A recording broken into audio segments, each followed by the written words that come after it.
আমি বিদ্যাসাগরের সম্পর্কে কিছু কথা বলছি। বিদ্যাসাগরের কথা। ঈশ্বরচন্দ্র বিদ্যাসাগর 1820 খ্রিস্টাব্দে 26শে সেপ্টেম্বর তখনকার মেদিনীপুর জেলার বীরসিংহ গ্রামে তিনি জন্মগ্রহণ করেছিলেন।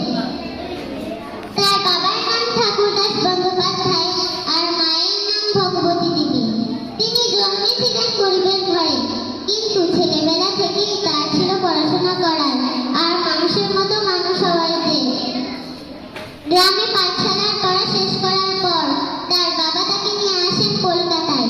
সেখানে খুব কষ্ট করে থেকে তিনি লেখাপড়া চালিয়ে যান। তারপর সংস্কৃত কলেজ থেকে বিদ্যাসাগর উপাধি নিয়ে তার শিক্ষা জীবন শেষ করেন।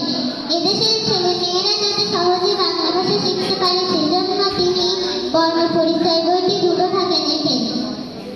শিক্ষা বিস্তারের জন্য তিনি বাংলাদেশের বহু জায়গায় বিদ্যালয় স্থাপন করেন।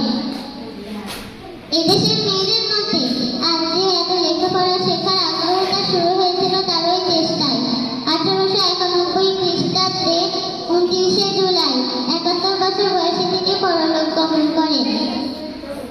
তাই কবির ভাষায় বলা যায় যে সাগর সাগর বিদ্যাসাগর, নেই সাগরের শেষ, আজও সবাই তাই খুঁজে পায় তোমার জ্ঞানের রেশ।